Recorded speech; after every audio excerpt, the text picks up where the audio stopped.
우리가 2014년 베드로후서 강해를 시작해서 8번째 말씀으로 1장을 끝내게 되었습니다. 오늘부터 해서 베드로후서 강해를 계속해서 진행하기 원합니다. 베드로후서 1장 말씀을 잠깐 요약해 보게 되면 예수님을 가장 가까이에서 따라다녔던 베드로, 예수님의 수제자라고 했던 베드로, 그런 예수님의 기적과 예수님의 죽으심과 예수님의 부활과 예수님의 승천을 목격했던 사람이었습니다. 예수를 따르는 일에 있어서는 누구보다도 자신 있게 자기가 가장 잘 따른다고 생각을 했었지만, 그러나 베드로는 크게 실족하여 넘어진 것을 경험했던 사람이었습니다. 자신이 죽을 날의 임박함을 알고 사랑하는 제자들과 흩어져 있는 하나님의 자녀들에게 베드로 사도는 마지막으로 당부하고 싶은 것이 있었습니다. 이것이 너무나도 귀한 것이고 복된 것이기에 이 말씀을 하고 싶었는데 그것이 바로 베드로 후서였습니다.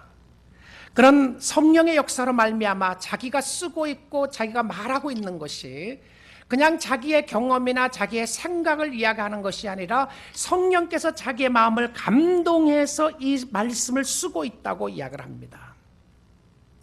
하나님은 우리가 이 땅에서 살아나가는 동안 생명과 경건에 필요한 모든 것을 주셔서 하나님을 섬기도록 축복하셨습니다. 예수를 잘 믿을 수 있도록 우리에게 필요한 것들을 이미 다 주셨다는 것이죠. 다 주신 것 중에 하나가 무엇이었냐면 바로 우리에게 주신 하나님의 보배로운 믿음이었습니다. 믿음은 내가 가지고 싶다고 해서 가질 수 있게 되었던 것이 아니라 성령께서 우리에게 주었던 선물이었는데, 이 믿음의 선물을 가리켜서 보배로운 믿음이라고, 하나님의 선물이라고 그렇게 표현을 했습니다. 이 믿음을 가진 사람은 아무것도 하지 않아도 저절로 스스로 믿음의 역사가 일어나는 것이 아니라 이 믿음을 가진 사람은 열심히 수고하는 사람이었습니다. 믿음의 씨앗이 우리의 심령 속에 뿌려졌을 때에 이것을 앗아가고 빼앗아가고자 하는 사단의 세력들이 있었다고 성경은 이야기하고 있음을 보게 됩니다. 왜 우리가 힘써서 사역을 하고 힘써서 믿음의 역사를 해야 되느냐 하면 우리를 무너뜨리려고 하는 세력 때문에 그렇습니다. 사단의 세력이죠. 우리의 마음속에 있는 죄의 세력이었습니다. 사단은 우는 사자와 같이 두루다니면서 삼킬 자를 찾고 있다고 그랬어요. 그래서 믿음을 지켜야 한다고 이야기합니다. 그 믿음 위에 덕을 세우고 덕에 지식을 더하고 지식에 절제를 가지고 절제에 인내를 하며 인내에 경건함을 더하고 경건에 형제 우애를, 형제 우애에 사랑을 더하라고 고백했습니다. 이것은 어떤 모든 것들이 연결고리처럼 연결되어 있는 부분을 설명하면서 에스컬레이터를 타고 올라가는 것처럼 하나를 밟고 하나를 올라서는 그런 모습으로 설명을 했었습니다. 그래서 믿음으로 시작해서 끝나는 마지막 부분이 어디였냐면 바로 사랑이었습니다. 믿음이 있는 사람들이 맺어야 할 마지막 열매가 무엇이었냐면 사랑이었던 것이죠. 내가 믿음이 있다고 고백을 하는데 사랑이 없이 부서지고 망가지고 사람들과 관계에서 어려워지는 모습이 아니라 믿음이 있는 사람들에게 나타났던 모습은 성도들에 대한 극진한 사랑이었던 것을 보게 됩니다. 우리는 믿음에서 떨어지지 않고 실족하지 않는 방법이 있습니다. 내가 어떻게 하면 최후 승리 얻는 그날까지 믿음의 승리를 이뤄나갈 것인가, 믿음의 승리를 할 수 있는 그 역사가 무엇인가, 이것을 붙잡으면 된다고 베드로 사도는 이야기하고 있습니다. 그것이 무엇이었나요? 부르심과 택하심을 굳게 하라라고 고백했어요. 하나님이 우리를 불러주신 것과 우리를 택하여 주신 것을 꽉 붙잡고 있으라. 그러면 절대 넘어지지 않을 것이라고 이야기했어요. 이것은 무슨 뜻이죠? 우리가 죄인 되었을 때 우리를 불러주신 하나님의 부르심이었습니다.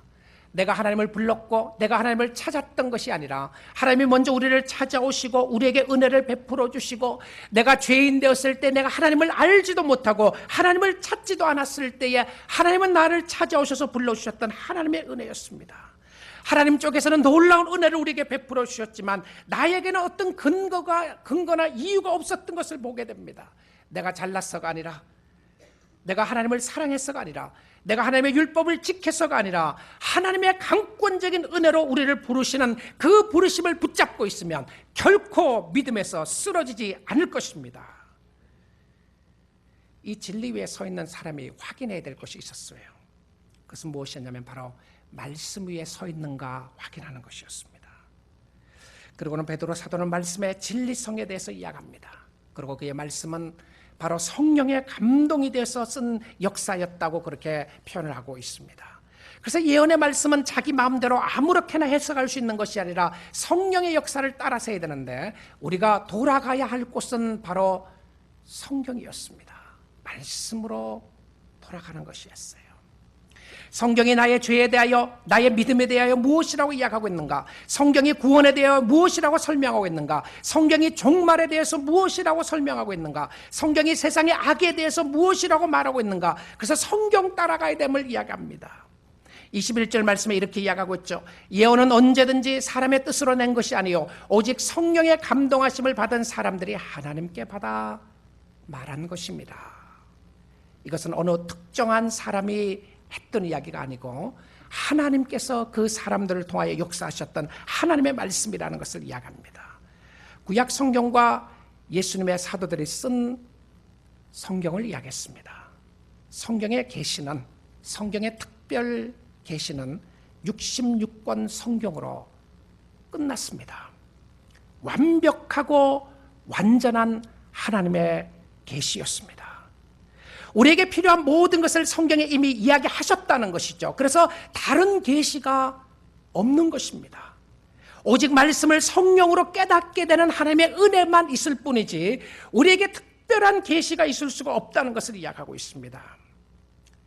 이 말씀에 대한 확고한 것을 설명하고 난 이후에 2장으로 바로 넘어옵니다. 2장의 첫 글자가 무엇이죠? 그러나, but. 하나님의 말씀의 영감으로 되어진 성령의 역사로 말미암아 쓰여졌던 66권 하나님의 말씀, 그가 지금 쓰고 있고 말하고 있는 하나님의 말씀에 대한 이야기를 하고 난 이후에 그는 바로 2장으로 넘어가면서 첫 단어를 사용하는 단어가 바로 그러나였습니다. 이 그러나는 어떤 터닝 포인트에서 보여주는 말씀이라고 볼 수 있는데요. 그러나라고 하면서 무엇을 이야기하나요? 그러나, 자, 진리의 말씀이 선포되고 있는데 그러나 속에 나타났던 것은 무엇이었냐면 진리를 잘못 가르치고 왜곡시키는 비진리들이 있는 거예요. 그리고 그 비진리들을 퍼뜨리는 거짓 선지자들이 있고 거짓 선생들이 일어나기 시작합니다. 베드로 사도는 이것을 단호하고 확고하게 엄중하게 경고를 합니다. 진리 같은데 비진리를 선포하고 양의 탈을 쓴 이리들이 어디에 살고 있다고요? 양 틈에 살고 있는 거였습니다. 그래서 거짓 선생들과 거짓 선지자들의 정체를 설명해 나가기 시작합니다. 자, 근데 이 거짓 선생들은 어디에 있는가? 먼저 첫 번째 보기 원합니다. 1절 말씀을 보게 되면, 그러나 백성 가운데 또한 거짓 선지자들이 일어났었나니 이와 같이 너희 중에도 거짓 선생들이 있으리라. 여러분, 그들이 거하는 곳이 어디였습니까? 성도들이 모이는 곳이었습니다. 교회였다는 것이죠. 여러분, 진리를 파괴하고 거짓을 가르치는 사람들은 세상 밖에 있지 않습니다. 그들이 거하는 곳은 교회 아니었고요, 바로 성도들의 모임이었어요. 사단이 가장 활발하게 움직이는 곳은 어디인가? 세상이 아니고 교회 아니었습니다. 교회에 왜 이런 비진리들이 있을 수 있고, 교회에 왜 이런 어려움들이 있을 수 있고, 교회에 왜 이런 분쟁들이 날 수 있는 것인가? 그 이유가 사단의 역사 때문에 그럴 수 있다는 것이죠. 사단은 교회 안에 있는 성도들의 모임에 임하게 되고, 그로 말미암아 그들로 하여금 하나님께 가까이 가지 못하도록 하는 역사가 있었던 것을 보게 됩니다. 사단은 너무나도 잘 알고 있었어요. 세상의 핍박을 통하여 교회를 무너뜨리려고 하고 했습니다. 핍박을 주니까 교회는 점점 더 강해졌습니다. 성도들은 강해졌고요. 그래서 사단이 생각하기를 이것 갖고는 안 되겠다 생각을 하고 했던 것이 무엇이었냐면 진리의 말씀들을 왜곡시키기 시작했던 것이었습니다. 하나님의 아들 예수 그리스도에 관한 것이며 구원에 관한 것으로 미혹하기 시작했던 것입니다. 예수는 하나님의 아들이 아니다. 예수는 하나님이 아니다. 예수는 전적으로 사람이 아니다. 구원은 전적인 은혜가 아니라 행위가 함께 가야 한다. 구원을 얻기 위해서는 이것을 해야 한다. 구원을 얻기 위해서는 저것을 해야 한다고 하는데 성경에 없는 이야기들을 하기 시작한 것이었습니다. 성경은 잘못된 것이 많이 있다. 그래서 이것은 사람이 쓴 책이기 때문에 무엇이 잘못된지를 구별해내기 시작해야 된다라고 미혹하기 시작합니다. 여러분, 구약 성경에도 보게 되면 이스라엘 백성들을 무너뜨린 세력들은 주위에 그 강대국들의 적군들이 있었죠.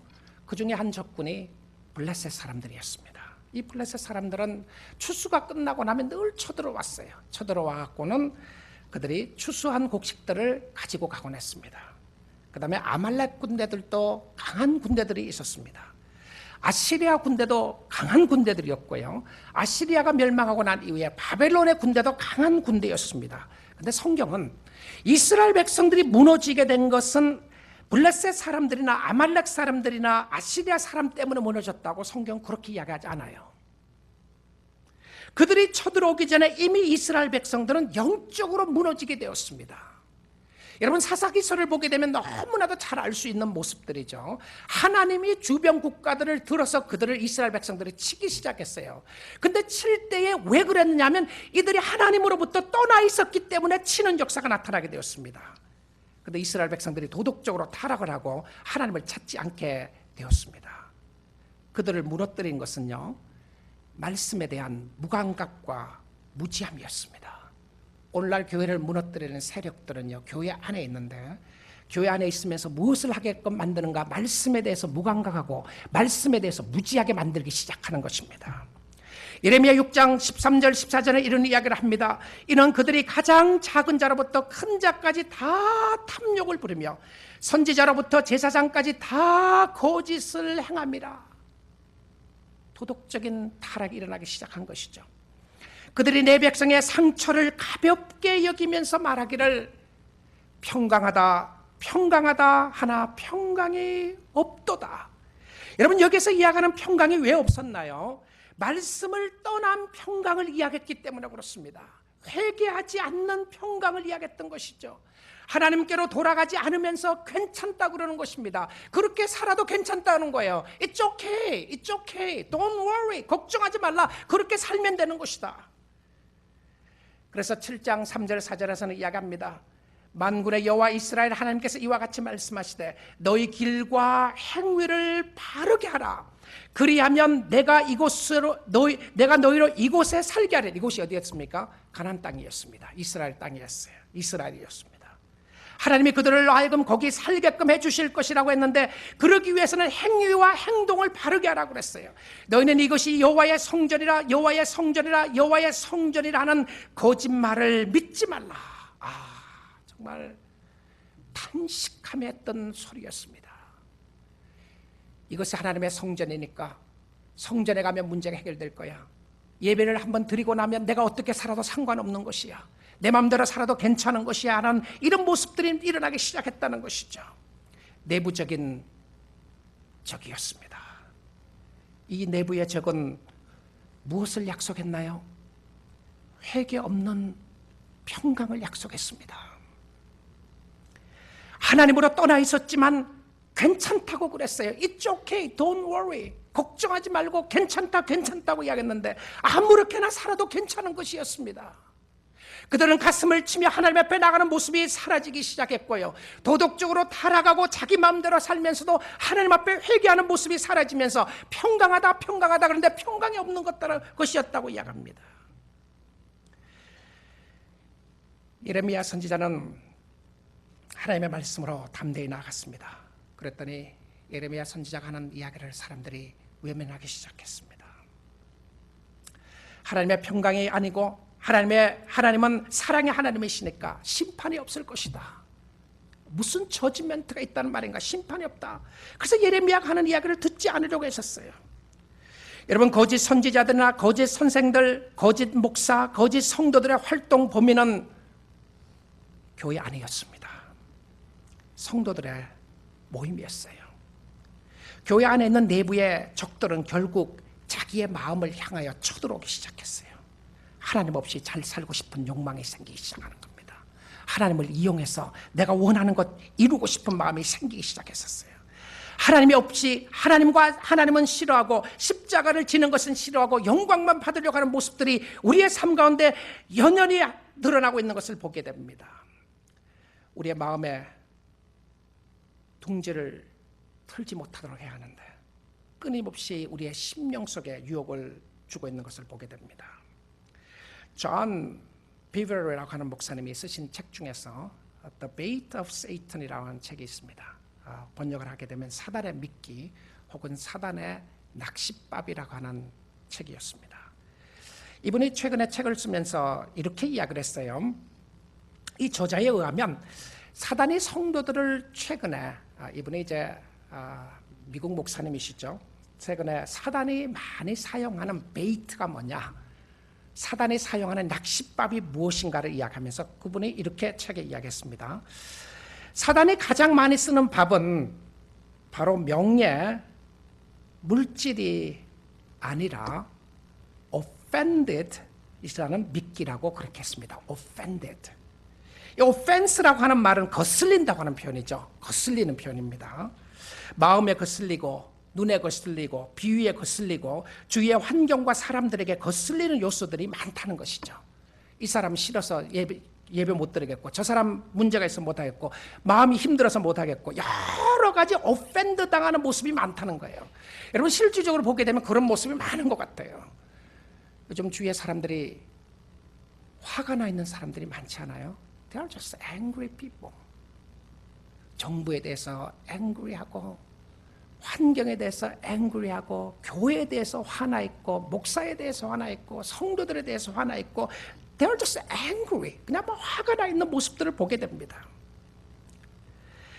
그런데 이 화가 offended 당했다고 하는 표현을 가지면서 부딪히는 모습이 무엇이었냐면 바로 마음의 상처라고 그랬어요. 마음의 상처다.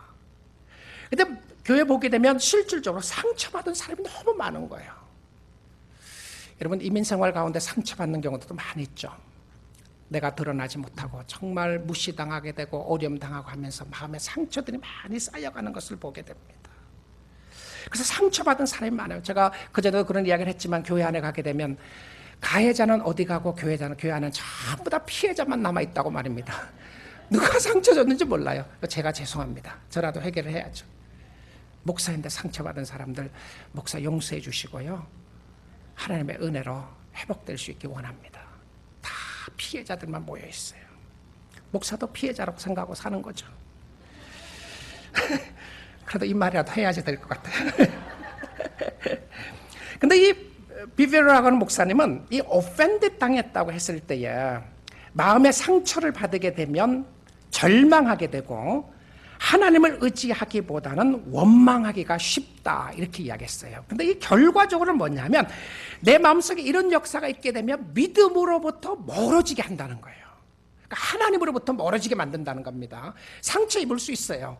여러분 오펜드 당할 수 있고 실질적으로 오펜드를 하도록 하는 사람들이 있는 것입니다. 나에게 힘들고 어려운 부분들을 주는 사람들이 있어요. 근데 결과적인 의도는 무엇이었냐면 이 일로 통해서 하나님 앞에 가까이 가지 못하도록 멀어지도록 만든다는 거예요. 이 책에서 목사님의 해결점을 이야기합니다. 오펜드 당한 마음을 해결할 수 있는 가장 큰 비밀은 하나님의 사랑을 확인하는 것이다 라고 그렇게 이야기했어요. 사람들의 사랑을 확인하는 것이 아니고 사람들에게 인정받는 것이 아니라 하나님의 사랑을 확인하는 것이다 라고 그렇게 이야기했습니다. 하나님은 여러분을 변함없이 사랑하시는 줄 믿습니다. 사랑 확인하세요. 그 사랑 확인하면 해결점이 거기 있다는 것입니다. 자, 그런데 이 거짓 선생들, 거짓 선지자들, 거짓 목회자들, 거짓 성도들의 정체가 무엇인가? 정체는 무엇인가? 첫 번째는요, 그들은 가만히 들어온다고 되어 있습니다. They secretly entered. 가만히 들어온다고 그랬어요. 이제 가만히 들어와서 무엇을 하냐면 잘못된 교리를 소개하는 거예요. 예수 믿는 거 그렇게 믿는 거 아니야. 그렇게 해서는 안 돼. 이것 해야 돼. 그게 무슨 예수 믿는 것이냐. 자꾸 소개하는 것입니다. 시끄럽게 들어오는 것이 아니라 가만히 들어오는데 잘못된 교리를 소개하는데 그것이 무엇이었습니까? 핵심적인 것이 무엇이었냐면 예수 그리스도의 주 되심을 부인한다고 그렇게 돼 있어요.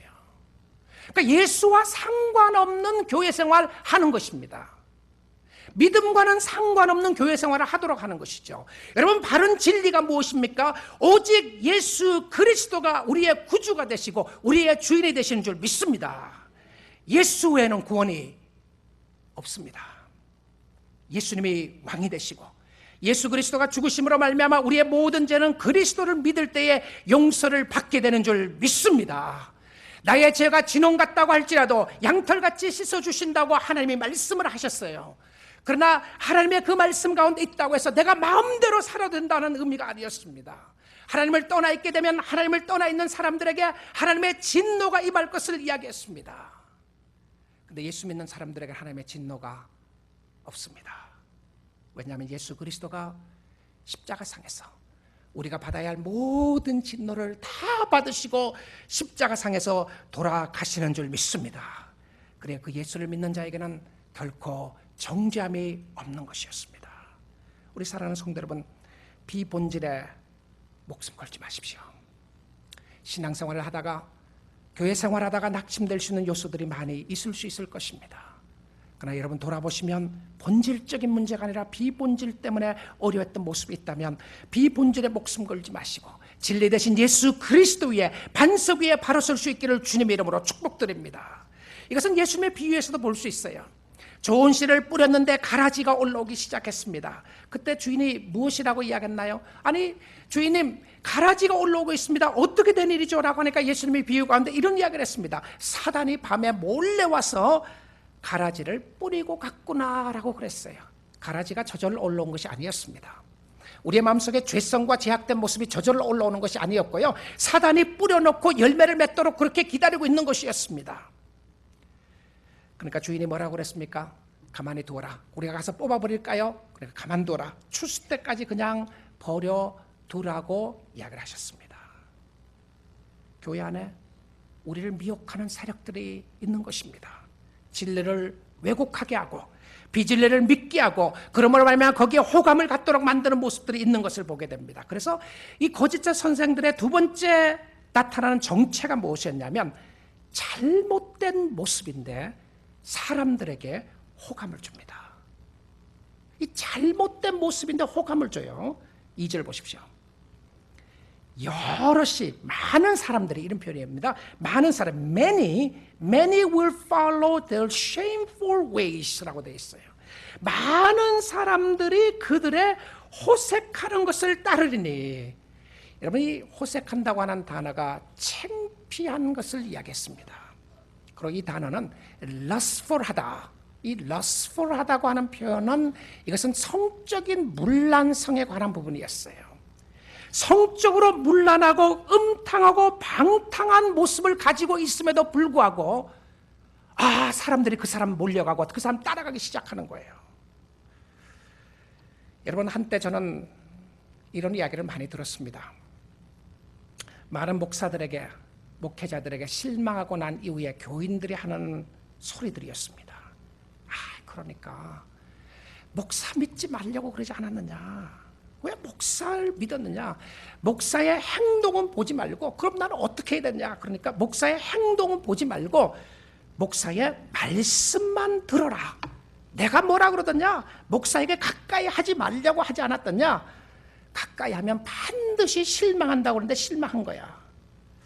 여러분, 성경 어디에도요 선지자의 이야기만 듣고 그들의 행동을 보지 말라고 이야기하는 곳이 아무 데도 없다는 걸 아십니까? 어디에도 그런 표현이 없어요. 사도들이 나는 본받지 말고 내가 하는 말만 잘 들어라 이야기한 표현이 한 적이 아무 데도 없습니다. 이 말은 완벽하다거나 죄가 없다는 의미가 아닙니다. 목사는 죄를 짓지 않는다고 하는 표현도 아닙니다. 저와 여러분이 똑같이 죄에 노출되어 있습니다. 여러분이 짓고 있는 죄가 저도 지을 수 있는 죄고요, 또한 짓고 있는 죄일 수도 있습니다. 여러분, 가까이 오게 되면 저의 죄성의 모습을 당연히 볼 수밖에 없는 모습들이 있을 것입니다. 그렇다고 해서 우리의 죄를 정당화시킬 수는 없는 것 아니겠습니까? 그 목사의 말만 듣고 설교가 좋으니까 설교만 듣고 행동은 어떻게 하든지 상관없이 그냥 교회만 다니라고 정말 말할 수 있겠느냐는 사실입니다. 우리는 가슴을 치며 통회하며 보아야 될 것입니다. 교회 장로님들도 마찬가지일 것이고 권사님들, 집사님도 마찬가지일 것입니다. 교회 리더는 그 사람의 모습은 보지 말고 그 사람의 하는 말만 들으라고 정말 말할 수 있겠냐는 표현입니다. 이 표현은 우리가 죄를 짓지 않는다는 의미가 아닙니다. 우리는 죄에 노출되어 있기 때문에 죄를 짓고 있고 죄성을 가지고 있는 사람이었습니다. 이런 어려움에 처했던 사람들은 이런 표현을 잘 쓰게 되는 것을 보게 되죠. 야, 너는 죄가 없냐? 죄 없는 사람이 먼저 돌을 들어서 치라. 이게 예수님이 한 말이란 말입니다. 털어서 먼지 나지 않는 사람 아무도 없다. 그러니까 참으라. 여러분, 이것은요, 죄 지은 사람이 쓰는 표현이 아니었습니다. 이것은 가해자가 쓰는 표현이 아니었다는 것이죠. 가해자는 하나님 앞에 철저하게 회개하는 모습이 있어야 될 것입니다. 사도 바울의 삶 가운데 그는 하나님 앞에 가까이 가면 갈수록 그의 삶 속에 죄성을 보게 되었습니다. 그리고는 그는 고백하게 되었습니다. 오라, 나는 곤고한 사람이로다. 누가 나를 이 죄악에서 건져내라. 우리 주 예수 그리스도로 말미암아 감사리로다. 그리고는 주님을 붙잡았습니다. 그렇다고 했어요. 사도 바울의 삶이 가면 갈수록 죄성을 더 느꼈다고 했어. sin을 aware를 더 많이 했다고 했어요. 그가 도덕적으로 죄를 더 지었다고 하는 표현과는 다른 표현이었습니다. 정말 사도 바울이 도덕적으로 죄악 가운데 거하게 되면서 그런 표현을 썼나요? 아니었다는 것이죠. 사람들이 따라가는 것은 그 사람에게 인기가 많아서 따라갈 수가 있습니다. 오늘날 우리 교회 주위에 보게 되면 안타까운 모습들이, 이런 모습들이 있을 수 있는 것을 보게 됩니다. 호련히 모든 사람이 아는 수치스러운 죄를 지었음에도 불구하고 정당화시키고 정정당당하게 뻣듯하게 나가는 모습들을 우리가 정말 두고 볼 수 있느냐는 것입니다. 정말 잘 되면 다 정당화시킬 수 있나요? 크면 다라고 말할 수 있겠습니까? 크면 아무리 잘못해도 괜찮다는 말을 할 수가 있겠느냐는 사실입니다. 호색하는 것을 따름으로 말미암아 오는 결과가 무엇인지 아세요? 사람들이 그런데도 불구하고 막 그 사람 따라가요. 근데 그 사람을 따라감으로 말미암아 어떤 역사가 일어나게 되느냐면 진리가 비방을 받게 된다고 이야기하고 있습니다. 이로 말미암아 진리의 도가 비방을 받을 것이요. 왜 진리의 도가 비방받게 되죠? 여러분, 사람들이 세상의 교회를 향하여 비난의 화살을 끊임없이 쏘아댑니다. 무엇 때문인가요? 예수 때문인가요? 대부분 경우에 그렇지 않습니다. 오늘날 일어나는 일들 가운데 보게 되면 도덕의 타락 때문이었습니다. 우리는 심각하게 메시지를 받아야 할 것입니다. 여러분, 진리가 떠나게 되면 도덕이 무너지게 됩니다. 도덕이 무너지면 가정이 파괴되고요, 더 욕심이 일어나게 되고 교만하게 됩니다. 삶이 따라가지 않기 때문에 그렇습니다. 거짓된 것들 때문에 진리가 비방을 받는 역사들이 있다고 성경은 이야기하고 있어요. 세 번째, 그들의 가르침은 무엇이었나요? 이들이 가르침에 매력적인 부분들이 많이 있었습니다. They are good storytellers. 이야기를 잘한다고 되어 있어요. 말을 잘하는데 보니까 너무나도 신기하고 너무나도 새로운데 다 거짓말이었어요.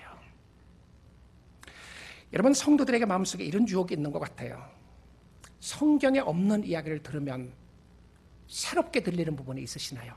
그런 이야기, 어디에 그런 이야기 있는가? 어디에 그런 해석들이 있는가? 그래서 깜짝깜짝 놀라게 하는 어떤 새로운 것들을 추구하고 있습니까? 여러분, 이방 사람들, 특별히 이단들이 쓰는 표현 중에 하나가 그들은 지어낸 말을 가지고 라고 되어 있습니다. 이야기를 하는데 거짓말을 했던 것입니다. 자기가 지어낸 말이었어요. The boy who came back from heaven.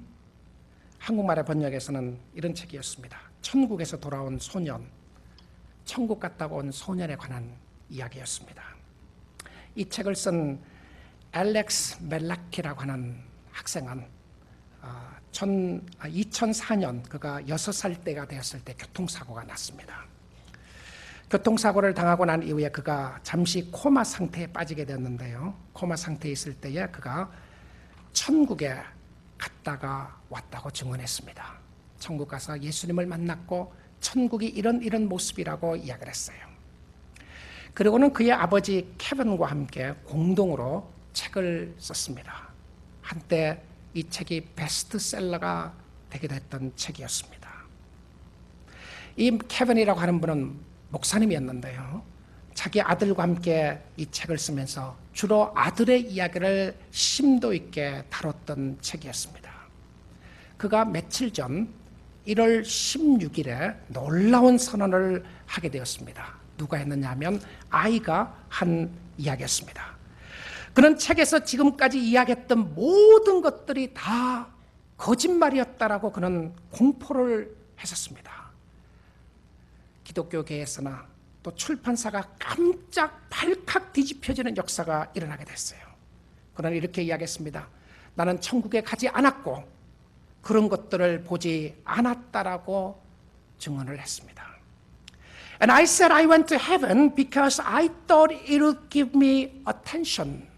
이 아이가 했던 표현이었어요. 내가 천국 가지 않았는데 천국 갔다고 이야기했던 이유는 나는 사람들로부터 attention을 받고 싶었다. Sure indeed, he got all the attentions. 그는 파피를 하게 됐습니다. attention을 다 받았어요. 사람들에게 주목을 받았습니다. 그리고 나서는 이런 이야기를 했습니다. When I made claims that I did, 내가 그렇게 갔다고 확고하게 이야기했던 것은 I have never read the Bible. 그때 내가 성경을 한 번도 읽은 적이 없었고 but people have profited from lies and continue to. 내가 거짓말한 거에 대해서 많은 사람들이 이득을 챙겼고 지금도 거짓말의 이익을 챙기고 있다. 이렇게 이야기했어요. 거짓말로 썼음에도 불구하고 그 책이 굉장히 파피를 했던 것에 대해서 이야기를 했습니다. 그리고는 그가 놀라운 선언을 했습니다. They should read the Bible, which is enough. 성경에 충족한 성경만을 읽어서 했었다. The Bible is the only source of the truth. 성경만이 진리라고 그렇게 고백했어요. 이 이야기했던 기사와 이야기가 유튜브에 올라왔습니다. 뉴스에 났었고 유튜브에 올라오면서 많은 사람들이 댓글을 달았습니다. 댓글을 달면서 이 소년에게, 티네이저 소년에게 찬사를 보내기 시작했습니다. 그런 위치에 있는데 어떻게 자기가 잘못했다는 것을 이야기할 수 있냐. 용기에 대단하다 찬사를 보내고 정말 그 형제를, 이 아이를 용기를 주고 힘을 주는 메시지가 많이 있었습니다. 그런데 물론 악플들도 많이 달려 있었어요. 어떻게 그런 악한 짓을 했느냐.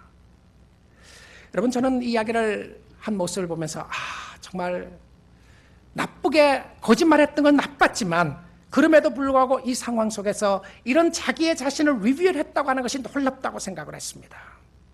자기 이야기를 하는데 성경에 없는 이야기들을 하기 시작하는 겁니다. 간증, 소위 간증이라고 하는 이야기를 가지고 성경에 없는 이야기들을 하기 시작하니까 사람들이 몰리기 시작했습니다. 기적이 일어났다. 기적이 일어났다. 금가루가 떨어지기 시작한다. 이빨이 금밑발로 바뀌기 시작하더라. So what? 다리가 짧았던 다리가 길어지기 시작하더라. 내가 지옥에 갔는데 지옥의 소리를 수없이도 들었다. 지옥에 신음하는 소리를 듣는데 지옥에 가봤더니 어느 모 교회 담임 목사는 거기 없더라. 저 이름 안 불러서 다행히 살아있으니까 말 안 했겠죠. 천국에 가니까 고층 빌딩이 있더라. 그 고층 빌딩에 올라가는데 수천 층이나 되는 고층 빌딩인데 엘리베이터가 있었는데 1초 만에 꼭대기까지 올라가더라. 근데 그 꼭대기에 최꼭대기에 내 집이 있더라. 정말 잘났어요. 그렇죠? 몇 월 며칠 날 전쟁이 난다고 그러더라. 피해라. 하나님이 나에게만 특별하게 말씀해 주셨다. 나에게만 특별하게 말씀해 주셨는데 이 말씀을 여러분들에게도 증거하기 원한다. 사람들이 미혹되기 시작하는 것이었습니다. 우리 사랑하는 성도 여러분, 신앙생활의 증거는 성경으로 충분한 줄 믿습니다. 나의 기적이 하나님이 살아계심을 증명하는 것이 아니었습니다. 나의 기도도 하나님의 살아계심을 증명하는 것이 아니었어요. 여러분, 하나님 이 기도를 응답해 주시면 하나님이 살아계심을 믿겠습니다라고 해서 기도했는데 기도 응답되던가요? 안 된 것에 대해서 감사하시기를 원합니다. 감사하세요. 혹시 됐다고 해서 그것 때문에 하나님 잘 믿게 되던가요? 대부분 아니었을 것입니다. 왜 그렇죠? 예수님이 이 땅에 계실 때도 주위의 사람들이 기적을 보여달라고 그랬습니다. 그래서 보리떡 5개, 물고기 2마리 5,000명을 먹이는 기적이 나타나기 시작하는 것을 보았어요. 그러고 나서 또 뭐라고 그래? 또 다른 기적 보여달라고 그래요. 그래서 예수님이 뭐라고 그랬습니까? 악하고 음란한 세대들이 표적과 기적만을 구한다고 그랬습니다. 여러분, 성경이 하나님을 증명하고 성경이 하나님의 살아계심을 증명하는 이 유일한 수단이 되는 줄 믿습니다. 우리의 입술로 예수 그리스도를 주라고 시인하는 것은 성령의 강권적인 역사인 줄 믿습니다. 나의 마음을 다하여 지금 이 순간 하나님을 섬길 수 있고 하나님을 바라볼 수 있다고 하는 것이 얼마나 큰 축복인지 모른다는 사실입니다. 여러분의 입술로 진실로 하나님을 고백하고 예수 그리스도를 구주라고 고백하는 역사가 있다는 것은 성령의 역사이고 그것이 바로 기적의 역사인 줄 믿습니다. 이 거짓 선생들이요, 거짓 선지자들이 이렇게 하는 근본적인 바람 라인이 무엇이었냐면 탐심과 이득이라고 설명되어 있습니다. 자, 3절 말씀해 보십시오. 그들이 탐심으로서 지어낸 말을 가지고 너희로 이득을 삼으니 그들의 심판은 옛적부터 지체하지 아니하며 그들의 멸망은 잠들지 아니하느니라. 여러분, 탐심과 이익이었습니다. 무서운 것이죠. 영적으로 병들게 만들었습니다. 자기 이익을 위하여 수단과 방법을 가리지 않는 모습이었습니다. 자기의 인기 관리를 위해서 수단과 방법을 가리지 않는 모습들이 있었던 것을 설명을 하는 것이죠. 사람들이 무엇을 원하는지 이런 사람들 잘 압니다. 어떻게 하면 인기를 관리하게 될지, 어떻게 하면 거짓말해서 미혹할지를 아는 사람들이었습니다. 그런데 이 사람들의 바람 라인은 무엇이었냐면 자기 배를 채우고자 하는 것이 목적이었다고 이야기합니다. 여러분, 이단들 보십시오. 잘못된 교리에 빠져 있는 사람들 보십시오. 그 사람들의 바람 라인은 자기의 배를 태우는 탐심이었습니다. 거짓 선생들, 목회자들, 성도들, 또 우리 모두가 돌아봐야 될 모습이라는 사실입니다. 무엇을 위하여 내가 예수를 믿고 있는가 말입니다. 나의 근심과 절망의 근본적인 밑바닥은 무엇인가? 내 필요가 채워지지 않았기 때문에서 그런 것인가? 아니면 하나님의 영광이 나타나지 않았기 때문에 그런 것인가? 물어보아야 할 것입니다. 여러분, 잘못된 교리는 잘못된 생활로 연결하게 되어 있습니다. 바른 교리를 믿는 사람은 삶이 바르게 되어 있다는 사실입니다. 진리는 사람들을 진실하게 만드는 줄 믿습니다. 진리가 있는데 어떻게 사람들이 진실을 버리고 왜곡하면서 거짓한 모습으로 살아나갈 수 있겠습니까? 그것은 비진리를 갖고 있기 때문에 그래요. 여러분의 심령 속에 나타나는 모습이, 행동들이 악한 모습만 지속적으로 나타나고 있다면 어쩌면 여러분은 진리를 왜곡하고 사는 사람일지도 모르겠습니다. 진리를 버리고 비진리를 붙잡고 있는 사람일지도 모른다는 사실입니다. 이것은 우리가 죄를 짓지 않는다는 의미가 아닙니다. 이것은 우리의 마음속에 죄성이 없다고 하는 의미가 아닙니다. 여전히 죄를 지을 수도 있습니다. 그러나 하나님의 자녀들은 죄를 지었을 때에 하나님 앞에 통회하고 회개하는 역사가 반드시 일어나게 되는 줄 믿습니다. 지속적으로 아무런 회개 없이 비진리 가운데 살아나간다면 그런 사람들은 삶도 거룩을 추구할 수 있는 삶이 없다는 것이죠. 그런데 이 거짓 선생들, 거짓 선지자들의 종말은 무엇이었냐면 멸망입니다. 멸망이라는 말을 세 구절에서 세 번이나 사용하고 있는데요, 영생을 위하여 살 것인가 영벌을 위하여 살 것인가를 물어봐야 합니다. 그들의 멸망은 속히 임한다, 임박하다, 지체하지 않는다라고 되어 있습니다. 악은 결코 그냥 두지 않을 것입니다. 반드시 하나님이 멸망시키십니다. 악인이 영원히 살지 않고 의인이 영원히 살게 될 것입니다. 그러나 우리가 살아있는 이 세상에서는 악이 승리하는 것처럼 보일 때가 있습니다. 그러나 악이 승리하지 않습니다. 악이 강한 것 같지만 진리가 승리하게 되는 줄 믿습니다. 사랑하는 성도 여러분, 무엇이 여러분을 움직이는 동력이 됩니까? 여러분을 움직이는 것이 무엇입니까? 세상의 명예인가요? 여러분을 움직이는 것이 세상에 있는 여러분의 마음속에 있는 자존심입니까? 여러분을 움직이는 것이 물질입니까? 여러분을 움직이는 것이 사람들의 찬사입니까? 예수 그리스도가 여러분의 마음을 움직일 수 있기를 주님의 이름으로 축복합니다. 여러분의 기쁨과 여러분의 감사와 여러분의 찬양과 때론 여러분의 절망 가운데서도 하나님을 의지하고 주를 바라볼 수 있기를 원합니다. 하나님의 의도는 오늘 또 살아가는 성도들에게 생명을 주는 것이었습니다.